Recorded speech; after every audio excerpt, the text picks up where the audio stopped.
Market లో invest చేసి మీ డబ్బులు డబుల్ చేసుకోవాలనుకుంటున్నారా? సుందరరామిరెడ్డి గారి లైవ్ సెమినార్ కి అటెండ్ అవ్వండి.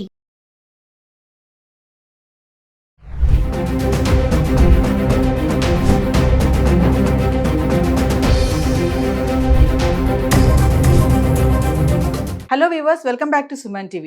The great grandson freedom fighter Kanneganti Hanumantrao garu PhD in American Studies, అమెరికాలో ఉన్నటువంటి 12 యూనివర్సిటీస్లో ఎక్స్పర్టీస్, అంతేకాకుండా centre for human security studies founder and executive director Ramesh Kanneganti గారు మనతో పాటు ఉన్నారు. సార్తో మాట్లాడదాం. నమస్తే సార్. నమస్తే నవీన గారు. నమస్తే సార్. ఇప్పుడు కెనడా కూడా ఒక బర్నింగ్ టాపిక్ అయిపోయింది. అంటే ట్రంప్ ఎఫెక్ట్ ఏదైతే ఉందో అది కెనడా మీద కూడా పడింది అనుకోవచ్చు. ఇమీడియట్గా అక్కడ ఉన్నటువంటి మన ఇండియన్ స్టూడెంట్స్ని డిపోర్ట్ చేసేస్తున్నారు. దీన్ని ఎలా చూడొచ్చు అంటారు? అసలు ఎందుకు ఎఫెక్ట్ పడింది అంటే ఏం చెప్తారు? 100% మేడం. నేను సుమన్ టీవీలో కరెక్ట్గా మనము జనవరి 20, 2025 మనం మాట్లాడుకున్నప్పుడే నేను చెప్పాను, ట్రంప్ ఎప్పుడైతే 100 ఎగ్జిక్యూటివ్ ఆర్డర్స్ సైన్ చేశాడో అప్పుడే చెప్పాను మీకు, మేడం రాబోతున్న 100 రోజుల్లో ట్రంప్ చేసే అన్ప్రెడిక్టబుల్, అంటే ఊహించలేనంత, ఊహకు అందనంత, మన ఊహకు అందనంత నిర్ణయాలు తీసుకుంటాడు. ఆర్థికంగా, రాజకీయంగా, సామాజికంగా, శాస్త్రపరంగా, సాంకేతికంగా, technological, political, economic, business, trade. Trump is going to create his own mark. He will be a trendsetter, and also he does believe in doing things which people cannot even expect. So that is his way of taking decisions. That is his leadership style. So అది అప్పుడే చెప్పాను. దాంట్లో భాగంగా I'm not surprised. 100% Donald Trump ఏదైతే చేశారో దాని పక్క దేశమైన కెనడాలో జస్టిన్ ట్రూడో ఇప్పుడు Canadian prime minister. America, Canada రెండు పక్కపక్కన ఉన్న నైబరింగ్ కంట్రీస్. మన ఇండియా పాకిస్తాన్ లాగా, ఇండియా చైనా లాగా, లేదా ఇంకొద్ది చెప్పాలంటే ఇండియా బంగ్లాదేశ్ లాగా, ఇంకా బాగా చెప్పాలంటే ఇండియా శ్రీలంక లాగా. అంటే మనకి ఎట్లయితే నైబరింగ్ కంట్రీస్ ఉన్నాయో అట్లానే ఉత్తర అమెరికా ఖండంలో, నార్త్ అమెరికన్ కాంటినెంట్లో 2 కంట్రీస్ ఉంటాయి మేడం. నార్త్, ఫర్దర్ అప్ నార్త్లో కెనడా ఉంటుంది, బోర్డర్ యువతల అంటే ఇటు అమెరికా ఉంటుంది. సో అమెరికాలో తీసుకునే ప్రతి నిర్ణయము కెనడా మీద, కెనడాలో తీసుకునే కొన్ని నిర్ణయాలు అమెరికా మీద ప్రభావం చూపిస్తూ ఉంటాయి. ఎందుకంటే you can choose your friend but you can't choose your neighbour, right? So Donald Trump తీసుకున్న నిర్ణయం ఏదైతే ఉందో, ఇల్లీగల్ ఇమ్మిగ్రెంట్స్ని ఆయా దేశాలకి బలవంతంగా బై ఫోర్స్ ఐఎమ్ డిపోర్టింగ్, అంటే ఒక ఏరోప్లేన్లో కూర్చోబెట్టి మిమ్మల్ని మీ దేశాలకి పంపించేస్తున్నాను, అవసరమైతే సంకెళ్ళు వేసి, hand కఫ్డ్. This is the decision taken by president Donald Trump. Obviously నేను చెప్పాను, అమెరికా తీసుకున్న నిర్ణయం, United States of American president తీసుకున్న నిర్ణయాన్ని not only Canada but also in the days to come UK కూడా స్టార్ట్ చేసింది, Australia, New Zealand and many other countries, Japan, south Korea, many other Gulf countries, Gulf cooperation council countries, Iran, ఇవి ఉన్నాయి కదా మనకి, ఇటు Oman, Bahrain, Qatar, ఈ కంట్రీస్తో పాటుగా Saudi Arabia తప్పనిసరిగా వాళ్ళు కూడా ఫాలో అవుతారు. కాబట్టి it is a caveat. Caveat అంటే తెలుగులో హెచ్చరిక, ఇంకో పదము వార్నింగ్. ఏంటంటే మన ఇండియన్స్ ఎక్కడున్నా దయచేసి మీ డాక్యుమెంట్స్ ప్రాపర్గా ఉన్నాయా లేవా, మీ పాస్పోర్ట్ ఎక్స్పైర్ అవుతుందా, మీ వీసా ఎక్స్పైర్ అవుతుందా, మీరు సబ్మిట్ చేసిన financial documents to get visa to go to other countries like UK, USA, Canada, Germany, France, Australia, Japan, New Zealand, please cross-check your documents one more time. Already if you have committed mistake, don't stay in that country. Please come back. After United States of America implemented the executive order that was signed by the President Trump on 20th January 2025, will be having a cascading effect or a domino effect అంటారు. కరెక్ట్గా చెప్పాలంటే తెలుగులో ఒక పేక ముక్క వెళ్ళి ఇంకో పేక ముక్కమే పడుద్ది, అలా ప్యాక్ ఆఫ్ కార్డ్స్ పడిపోతూ ఉంటాయి. అలానే ఈ ప్రెసిడెంట్ డొనాల్డ్ ట్రంప్ తీసుకున్న నిర్ణయాన్ని అమెరికాతో పాటు Canada, Australia, Japan and then Norway, Sweden, UK, France, Germany అన్ని దేశాలు ఫాలో అవుతుంది. కాబట్టి be careful, be watchful, don't try to overstay in that particular country. So ఎందుకు సార్ ట్రంప్ తీసుకున్న నిర్ణయాలన్నీ మీరు అన్నట్టుగా ఆ దేశాలన్నీ ఫాలో అవుతాయి అంటున్నారు? ఎందుకు ఫాలో అవ్వాలి? ఏంటి రీజన్ ఏంటి అంటారు? ఫాలో అవ్వకపోతే వచ్చే ఎఫెక్ట్స్ ఏంటి? ఎందుకు ఫాలో అవ్వాలి ప్రెసిడెంట్ ట్రంప్ నిర్ణయాన్ని వేరే దేశాలు? ఎందుకంటే మేడం 1990 నుంచి లిబరలైజేషన్, ప్రైవేటైజేషన్, గ్లోబలైజేషన్ అనే ఒక ఆర్థిక విధానం స్టార్ట్ అయింది. New liberal economic policy adopted by almost all the countries in the world including India. అప్పుడు మనకి మన తెలంగాణ, ఇప్పుడు తెలంగాణ, అప్పుడు మన ఆంధ్ర ముద్దుబిడ్డ, ఇప్పుడు తెలంగాణ ముద్దుబిడ్డ అని మీరు అనొచ్చు. శ్రీ పాములపర్తి వెంకట మన నరసింహారావు గారు, పివి నరసింహారావు గారు, ఆయన వంగర గ్రామము, మరి ఇక్కడ మన తెలంగాణలో ఇక్కడ పుట్టి పెరిగిన ఆయన భారతదేశానికి 1991 నుంచి 96 మధ్య ఆయన ప్రైమ్ మినిస్టర్గా ఉన్నారు. అతి కీలకమైన దశ భారతదేశానికి, భారతదేశ దిశ మార్చిన కీలక సంవత్సరాలు ఇవి.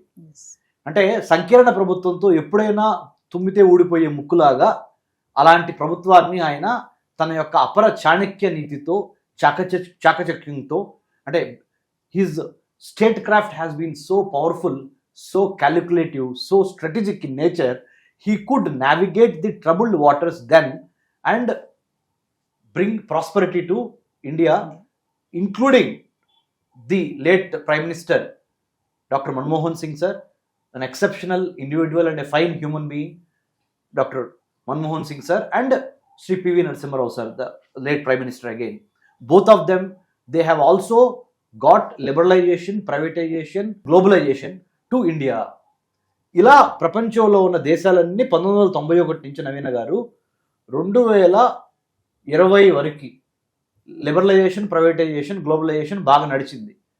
ఎప్పుడైతే కోవిడ్ వచ్చిందో, కరోనా వైరస్ 2019లో లాస్ట్లో స్టార్ట్ అయ్యి 2020, 2021 వరకు, 2022 వరకు తన ఎఫెక్ట్ని చూపించిందో, ప్రపంచ దేశాల్లో ఒక రకంగా లోకలైజేషన్ అనేది ఎక్కువైంది.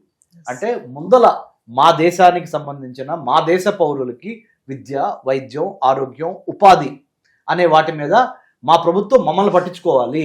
దాని తర్వాతే వేరే దేశస్తుల నుంచి వచ్చిన వాళ్ళని కానీ, వేరే ఇమ్మిగ్రెంట్స్ అనండి, లేకపోతే వేరే దేశాల నుంచి వచ్చి ఇక్కడ చదువుకుంటున్నా లేకపోతే ఉద్యోగం చేసుకుంటున్నా వాళ్ళకే తర్వాత చెందాలి అనే ఒక స్పృహ ప్రపంచవ్యాప్తంగా అన్ని దేశాల్లో వచ్చింది.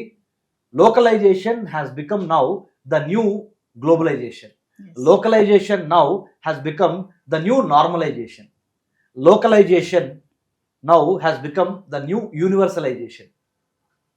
ఫస్ట్ లోకల్స్కి అవకాశాలు ఇచ్చి, లోకల్స్ చక్కగా ఉన్నప్పుడే, ఈ ప్రాంత వాసులు ఇక్కడ పుట్టి పెరిగిన వాళ్ళు హ్యాపీగా ఉన్నప్పుడే తర్వాతే మీరు వేరే దేశస్తులకి, అంటే తెలుగులో చెప్పాలంటే అయిన వాళ్ళకి ఆకుల్లో, కాని వాళ్ళకి కంచాల్లో పెట్టే విధానాన్ని మార్చుకుందాము అనే ఒక స్పృహ అమెరికాతో పాటుగా చాలా అమెరికా మిత్రపక్షాల్లో కూడా, మిత్రపక్షాలే కాదు మిగతా అందరిలో వచ్చింది అది.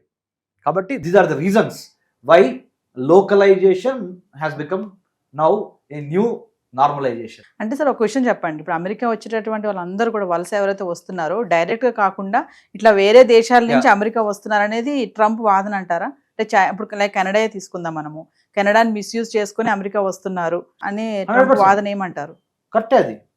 కెనడాని మిస్యూజ్ చేసుకుని అమెరికాలోకి వెళ్ళిన వాళ్ళు చాలా మంది ఇండియా నుంచి, చాలా మంది ఉత్తరప్రదేశ్, హర్యానా, కేరళ, కొంతమంది ఆంధ్ర, తెలంగాణ, పంజాబ్ నుంచి చాలా ఎక్కువ మంది కెనడాకు వెళ్ళి కెనడాలో చదువుకోవడానికని స్టూడెంట్ వీసా తీసుకుని వెళ్ళి ఫీజులు కట్టి కొద్దిగా కట్టి కెనడాలో లిబరల్గా ఉంటాయి యూనివర్సిటీస్, అక్కడ అడ్మిషన్ తీసుకొని అక్కడికి వెళ్ళిన తర్వాత 2-3 నెలల తర్వాత ఆరోగ్య రీచో, క్లైమేట్ రీచో అనుకూలించట్లేదని చెప్పి అడ్మిషన్ క్యాన్సిల్ చేసుకొని డబ్బులు వాపస్ తీసుకొని, కెనడా లిబరల్ కంట్రీ అని చెప్పాను నేను, డబ్బులు వాపస్ తీసుకొని అక్కడ యూనివర్సిటీస్ మళ్ళీ వాపస్ ఇచ్చినాయి.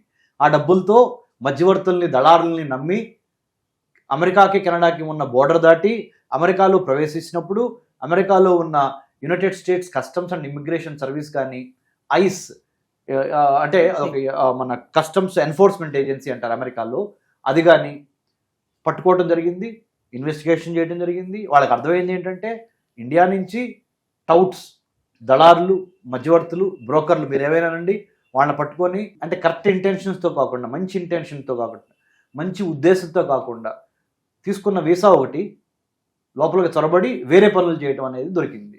కాబట్టి ప్రెసిడెంట్ ట్రంప్ తన నిర్ణయాన్ని మార్చుకున్నాడు. ఏమని? కెనడా బోర్డర్ని స్ట్రెంగ్థెన్ చేయటం, కెనడాకి అమెరికాకి ఉన్న బోర్డర్ని, తర్వాత మెక్సికో నుంచి కూడా చాలా మంది లోపలికి వస్తున్నారు. దాన్ని స్ట్రెంగ్థన్ చేయటము, వాల్ కడతాము, యుఎస్ మెక్సికో మధ్య మెక్సికో మధ్య. వాల్ కడతాము.